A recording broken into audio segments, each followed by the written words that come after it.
Begitu mudahnya orang melakukan sholat. Bacaan di dalam sholat itu yang wajib. Kalau anda tahu, yang wajib dibaca waktu anda melakukan sholat duhur, maghrib, isya dan seterusnya, itu cuma 5. Yang bisa menghafal Pancasila, nggak bisa menghafal ini, nggak selamat nanti. 5. Yang pertama takbiratul ihram, Allahu Akbar. Yang kedua membaca surat Al-Fatihah sampai waladhdallin. Yang ketiga adalah membaca at-tahiyat di akhir, bukan tahiyat yang pertama kalau salat zuhur, tahiyat akhir, at-tahiyatul mubarakatuh satu thayyibatillah sampai asyhadu alla ilaha illallah wa asyhadu anna muhammadar rasulullah. Yang keempat, yang kelima, Allahumma shalli ala sayyidina Muhammad wa ala ali sayyidina Muhammad. Kama sholaitanya tambahan itu. Yang kelima adalah assalamualaikum. Lihat bacaan yang dibaca itu, nggak ada lebih dari itu. Anda baca kabira walhamdulillah itu sunnah, nggak dibaca sah. Setelah baca surat Al-Fatihah, baca kul huwallah boleh, nggak baca kul huwallah sah. Waktu ruku Anda baca subhan rabbiyal azimi sah, sunnah. Kalau nggak baca tetap sah. Rukuknya pun nggak pakai Allahu Akbar sah. Cuman keterlaluan ngomong gitu aja kok susah. Gara-gara ya nggak pengen gara-gara dengar omongan begini langsung berubah cara sholatnya. Kita hanya tunjukkan mana yang wajib gitu saja. Lihat, begitu mudahnya. Tasyahud yang pertama kalau ada sholat duhur itu tidak wajib, sunnah. Kemudian masih bisa ditawar lagi.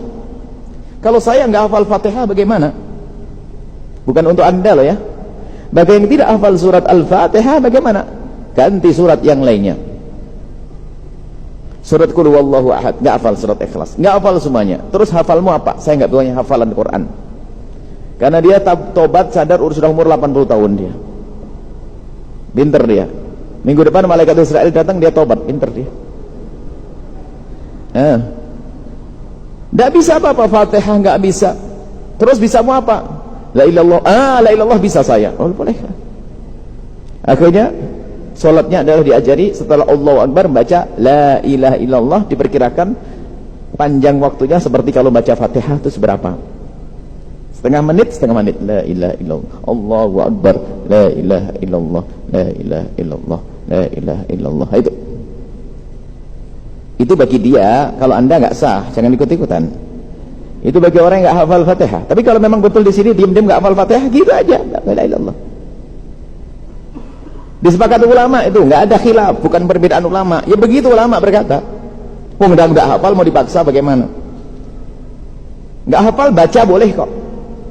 Bahkan pada hakikatnya membaca Al-Quran dengan melihat itu lebih bagus daripada dengan hafalan. Ini kaidah umumnya begitu. Membaca Al-Quran dengan melihat lebih bagus daripada dengan hafalan. Sebab anggota tubuh semuanya punya amal ibadah. Kalau ada hafalan menyuarakan Al-Quran, yang beribadah adalah lidah anda dan telinga anda. Mata anda nggak beribadah. Tapi kalau anda membaca, mata pun ikut beribadah. Baca bismillah, Allahu Akbar, alhamdulillah, bismillahirrahmanirrahim, alhamdulillah, sah. Tasyahud pun boleh ditawar bagi yang nggak hafal. Kali lagi la ilaha illallah.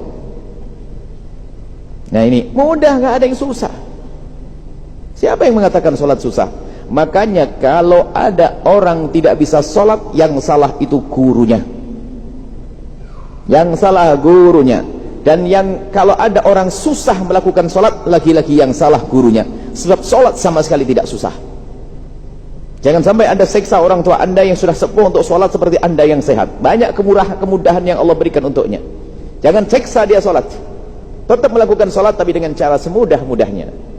Jangan sampai orang menjadi tidak sholat karena merasa keberatan melakukan sholat, maka anda ikut dosa menjauhkan orang dari sholat karena kurangnya ilmu. Kakek sudah sepuh berdiri saja sudah pakai tongkat, dipaksa oleh anaknya harus berdiri goyang-goyang betul. Anaknya kan baru belajar kitab Safinatun Najah, di situ disebutkan kalau sholat harus berdiri. Akhirnya pak kalau nggak berdiri nggak sah bah. Saya tidak kuat, harus berdiri mbah. Boleh berdiri, betul jatuh ke jidat-jidatnya. Besok disuruh lagi, enggak nah saya takut apa? Takut kejedot. Ini yang salah, cucunya yang ngajari salah. Tidak susah.